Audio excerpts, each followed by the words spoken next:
Chris again, and we are talking about 5 very important things to think about when using your gimbal. Okay, gimbaling is not always the easiest thing out there in the world, and you got to kind of like think about it a little bit. You're going to end up with a crappy gimbal experience. All right, so what I'm going to do is I'm going to put this down really quick, and then I'll be able to show you guys what I'm talking about here. Let's just place you down on the ground, and I'm still connected. So I've got a gimbal, and I've got a second gimbal and phone. All right, so first things first, what do you want to make sure that you do when you are gimbaling?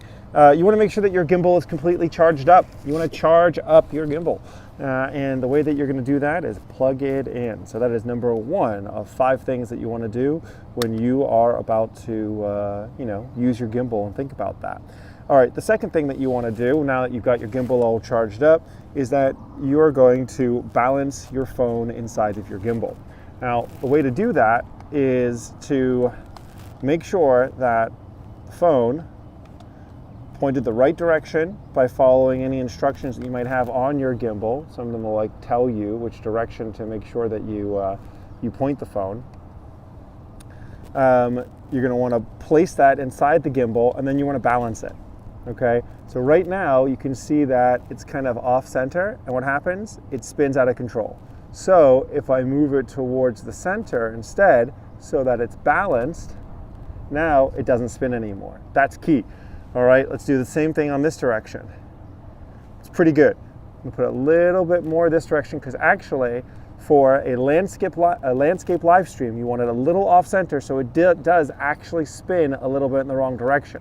And the reason why you want to do that is because when you actually plug in your microphone, there's going to be a little bit of extra weight on this side, and you're balancing it all together. So whenever you plug anything into that lightning cable space, it's going to add a little bit of weight to the gimbal on the opposite end. Okay, so worth thinking about.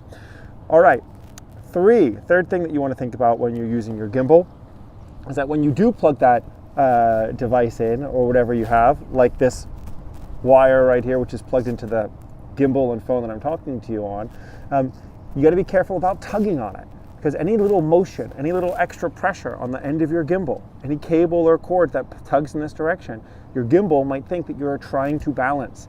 So it'll spin out of control sometimes, and that's why you want to be really careful about not putting too much pressure on your gimbal.